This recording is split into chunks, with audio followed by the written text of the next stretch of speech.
Galera, e hoje os bolsonaristas devem estar revirando de raiva. O deputado Ottoni de Paula, que é uma das figuras bem relevantes da bancada evangélica, uma frente aí do bolsonarismo à época, fez um pronunciamento fantástico, porque o presidente Lula assinou hoje a lei que determina o Dia da Música Gospel. Além disso, ainda falou que é uma baboseira aquele papo que o Lula ia fechar a igreja, de que foi o presidente Lula quem mais fez pela liberdade religiosa no Brasil. É sensacional ouvir isso da boca de alguém que até pouco tempo atrás não falaria isso e agora tá dizendo com muita verdade. Dá uma olhadinha só nesse momento que é sensacional. Acompanha aí. O mesmo Deus, em um momento delicado da recente história do Brasil, lhe usou o presidente Lula para manter a nossa liberdade religiosa, que era, à época, ameaçada. O senhor sancionou a lei da liberdade religiosa no Brasil. Naquela ocasião, disse Vossa Excelência, a partir de agora é livre o direito de criar uma igreja e praticar uma religião. Quis Deus que fosse pelas mãos daquele que foi acusado de que fecharia as igrejas, que tal direito fosse garantido.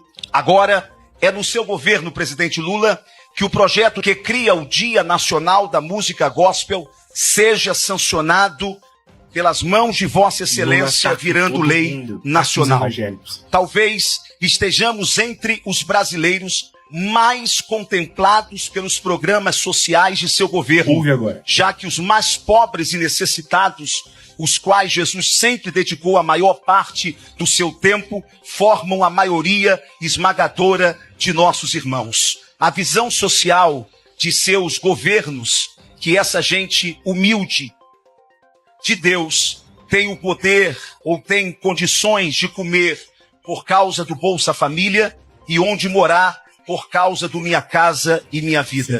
E também, graças a essa visão social, que nossas igrejas passaram a ter mais doutores e professores. Gente que jamais poderia ter um diploma de curso superior se não fosse a visão do governo de Vossa Excelência. Em nome da minha consciência cristã, quero lhe agradecer, presidente, em nome de todos esses irmãos espalhados pelo Brasil. E ele já está sendo chamado de comunista, né?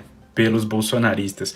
Mas o que ele falou é muito bonito e deve ser levado em consideração. O presidente Lula fez muito. Pois é, pessoal. O presidente Lula é a figura que realmente se importa com todos, que está preocupado em fazer acontecer e que as pessoas tenham união. A criação do Dia da Música Gospel, para os que pensavam que o Lula era totalmente contra os evangélicos, contra as religiões, descobriu hoje que isso é uma mentira. Lula foi quem sancionou o projeto da liberdade religiosa no Brasil e agora o Dia da Música Gospel, além de uma série de atos que beneficiam a liberdade, que é o que mais importa e é o que o presidente Lula está disposto a fazer. Eu já vou pedir para você compartilhar demais esse vídeo para mostrar a realidade para as pessoas, deixa seu comentário para engajar e me segue para acompanhar mais conteúdo que nem esse aqui. Pessoal, o povo ignorante gosta de levar la paga. Presta atenção aqui no preço do combustível em Manaus. R$ 6,99, R$ 7. Agora, por que isso aqui está acontecendo? Porque o inelegível, ele privatizou a refinaria Isaac Sabá. Para vocês verem que essa merda de privatização só acontece isso aqui, ó. Privatizou a refinaria Isaac Sabá desde 2022, de 22 de dezembro, antes de ele sair da presidência. Aí ele empurrou aqui, ó, no toba do amazonense. Assim como ele empurrou também no toba do baiano, que inclusive reelegeu aí tal de Bruno Reis, né? Mas olha só, cara, isso aqui é para esse povo aprender, cara, é aprender. Porque agora estão apoiando um tal de Capitão Alberto, né? Para ser eleito no Amazonas, para fuder, né, o povo amazonense, que acredita, cara, nas fake news, nas lacrações de Chupetinha, né, Gustavo Gaia. Aí acontece isso aqui, parceiro. Acontece isso aqui com o povo, eles estão apanhando e não aprendem. Agora isso aqui vai impactar na economia local, lá de Manaus. Vai impactar o quê? No preço dos produtos, no preço dos serviços. Aí vão culpar o presidente Lula. Ah, culpado é o presidente Lula. Ô, seu boizão, pesquisa aí no Google quem foi que privatizou a refinaria Isaac Sabá aí na tua região. Pra depois tu vir falar merda aqui, tá? Pesquisa aí, olha aqui, ó, R$ 6,99, R$ 7. Empurrou no toba do Manauara. Que agora, né, essa refinaria aí, ela é coordenada por uma empresa chamada Equatorial. A mesma empresa que comprou a Sabesp em São Paulo, né? Que a Sabesp foi privatizada. E quem comprou foi essa Equatorial lá em São Paulo. Aqui, ó, R$ 6,99. Ó, a mesma coisa como Manaus, o paulista pode preparar o bolso, porque a Sabesp, ela foi privatizada. Vocês vão levar uma lapada bem bonita, né? Porque, cara, eu sei que os fanáticos religiosos, eles colocam as coisas na cabeça, que vem, né, daquele pessoal, dos pastores. Olha, cuidado, que esse cara é do demônio. Cuidado, que esse cara é comunista. Esse cara vai entrar na tua casa. Lavagem cerebral, cara. É o que acontece com o povo de Manaus. Leva lavagem cerebral nas igrejas. Cara, é impressionante. Agora estão sofrendo. Porque, ó, depois não vem reclamar não e culpar o presidente Lula, porque a refinaria de vocês aí em Manaus foi privatizada, porra. Tá privatizada. É a Equatorial que comanda essa porra aí agora. Aí não vem querer falar, ah, não, porque vocês sabem quanto é que tá o preço do combustível em Pernambuco? R$ 5,67. R$ 5,67. Olha quanto vocês pagam aí de combustível, R$ 7,00. Vocês estão sendo enganados pelo inelegível. Ainda vão votar aí nesse tal de Capitão Alberto. Votam no Capitão Alberto. Ou seja, a extrema-direita está cercando o país com mentira. Foi por isso que os parlamentares parasitas da extrema-direita não quiseram derrubar aquele veto do inelegível contra as fake news, que está lá no Congresso guardado, lá na gaveta do Lira. O Lira também está por trás de tudo. Então, galera, é isso. O povo do Amazonas vai sofrer com esse aumento, porque isso vai impactar no preço dos produtos, dos serviços. E aí eles vão reclamar, não, isso é culpa do Lula, é culpa do... Não é culpa do Lula, cara. O Lula, ele retirou o PPI, paridade de preço internacional, dos outros estados. Não conseguiu tirar da Bahia e do Amazonas porque vocês foram privatizados. Vocês podem procurar aí, cara, se o presidente Lula não retirou o PPI, paridade de preço internacional. O que é que acontece? Eu não sei com relação ao Amazonas, mas os árabes compraram, né, Landolfo Alves na Bahia. Ou seja, o preço do barril de petróleo aumenta no dólar lá fora. E como o barril de petróleo na Bahia é dolarizado, aumenta também. Cara, aí aumenta o preço do combustível, aumenta o preço do gás de cozinha. Ou seja, em Manaus agora vai aumentar também o preço do gás de cozinha. Deve ir por R$150, não sei. Porque da última vez que eu vi, estava R$130. Aí o amazonense vai dizer, não, é culpa do Lula. Não é não, meu amigo. Procure estudar, procure pesquisar para você não ser enganado. Enganado por miliciano, por lacradores, por mentiroso, como Chupetinha, como Gustavo Gai, como Zé Truvão, como toda essa cambada aí de mentirosos. Tá ok? Tamo junto.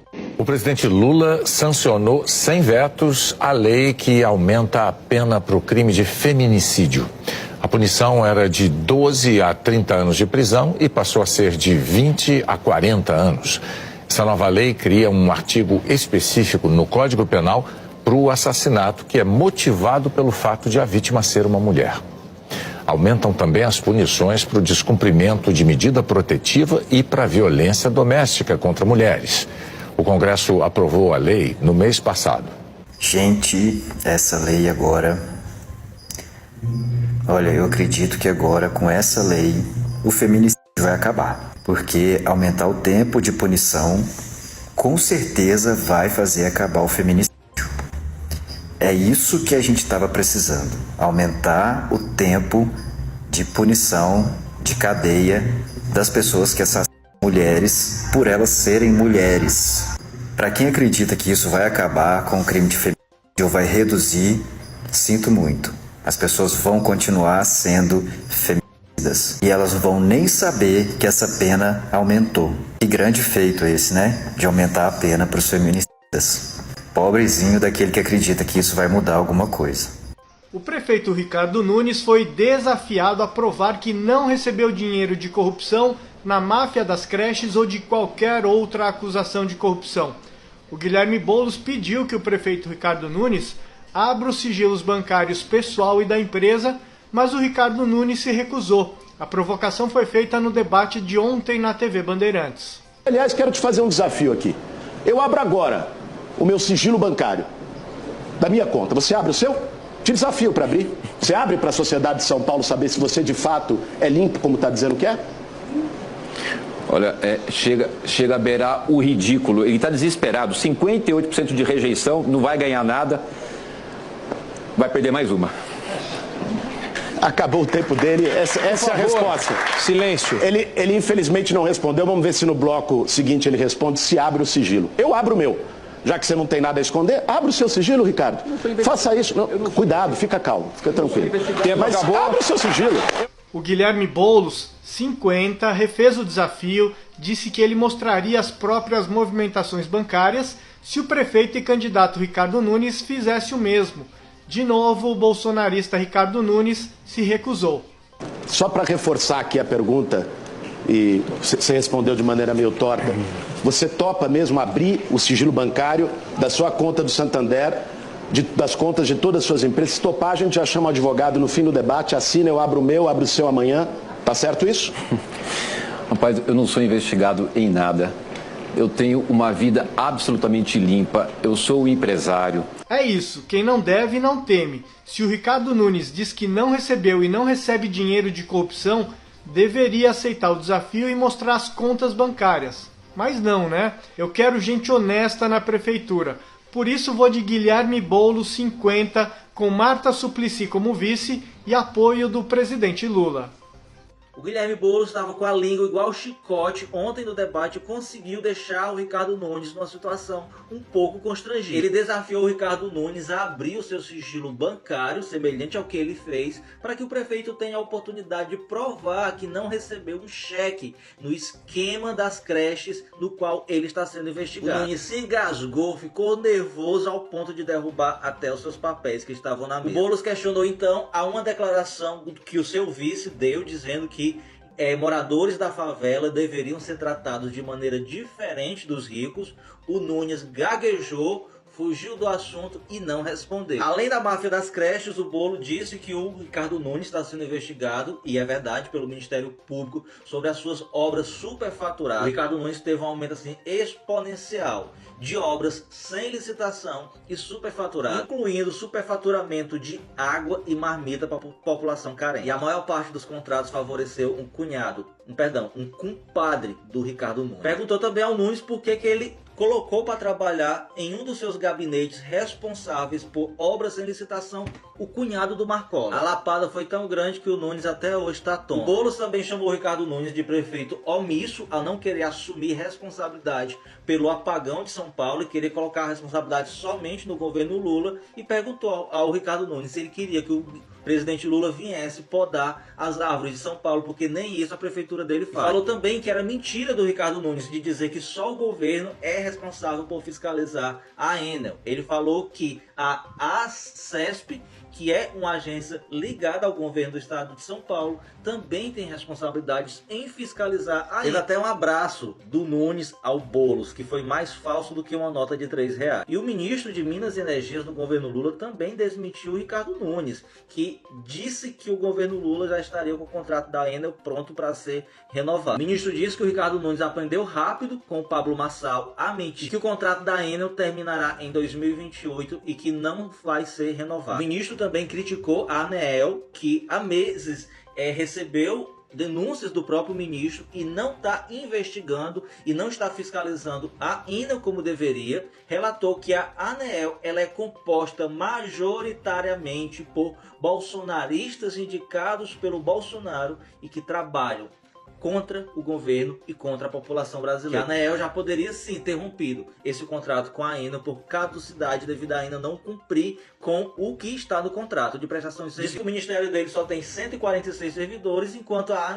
ANEEL tem mais de 600 servidores. Vale citar que a ANEEL ela é um instituto, uma empresa que ela é autônoma do governo e que o governo não pode interferir na diretoria atual somente quando acabar o prazo de liderança dessa diretoria. Algo um pouco semelhante como que ocorre no Banco Central. O ministro anunciou que enviou 2.900 profissionais de energia elétrica de outros estados do país para ajudar o estado de São Paulo, além de 200 caminhões e vários equipamentos. O governo também abriu uma investigação contra a ANEEL. O governo ele vai simplesmente monitorar a forma como a ANEEL está fiscalizando a Enel e notificou o prefeito de São Paulo a respeito da não poda das árvores, que foi algo que causou que ampliou o estrago dos ventos fortes. E a Secretaria Nacional de Consumidor, vinculada ao Ministério da Justiça do governo Lula, deu prazo de 24 horas para o prefeito relatar quais medidas estão sendo tomadas diante de todo o apagão na cidade. Aqui é a foto via satélite da NASA de São Paulo antes do apagão. E aqui é ela durante o apagão. Olha a diferença. A FEComércio já estima um prejuízo superior a 1,5 bilhão. Em meio ao apagão, a Enel promoveu uma festa de Halloween na sua sede para os seus funcionários. A cidade um caos, no escuro, e a Enel fazendo festa de Halloween na sua empresa. E a Enel só contratou 11% dos 1.200 funcionários que ela prometeu contratar ano passado após o apagão que teve. Além de ter cortado o número de funcionários, ela ampliou os lucros dos seus acionistas estrangeiros. E em São Paulo, no domingo, moradores bloquearam trecho do Rodoanel Mário Covos em protesto por conta do apagão. Acho que se os brasileiros fizerem como os chilenos fizeram em 2019, que atearam fogo no prédio da Enel devido ao mau atendimento, talvez assim a Enel pudesse realizar o seu trabalho que preste. Observação, isso não é nenhum incentivo a esse tipo de ato, é apenas uma informação. Quando a gente pensa que os bolsonaristas chegaram no seu nível máximo de hipocrisia, de sandice e de maldade, eles se superam. Com essa tragédia que está acontecendo em São Paulo, com a inércia da Enel, com a inércia da prefeitura, com a incompetência do atual prefeito de São Paulo e do governador Tarcísio de Freitas, que privatizou a energia em São Paulo e quer privatizar a água também, ao invés do povo se unir, seja de esquerda ou de direita, para poder cobrar de qualquer que seja o político responsável.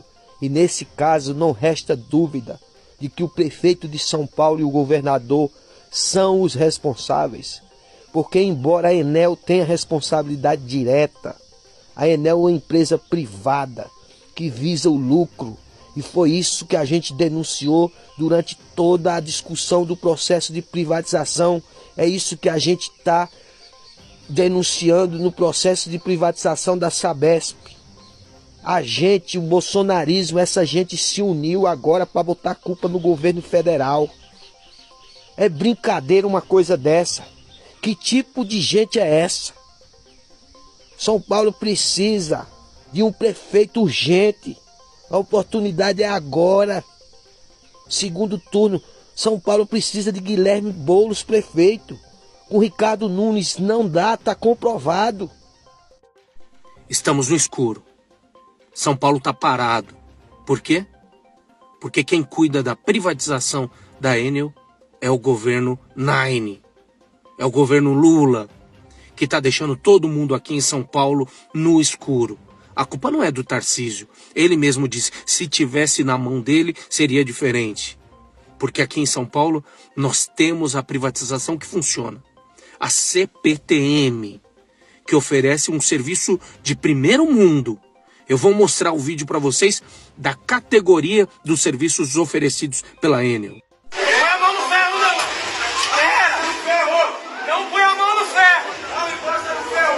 É só esperar, fica calmo.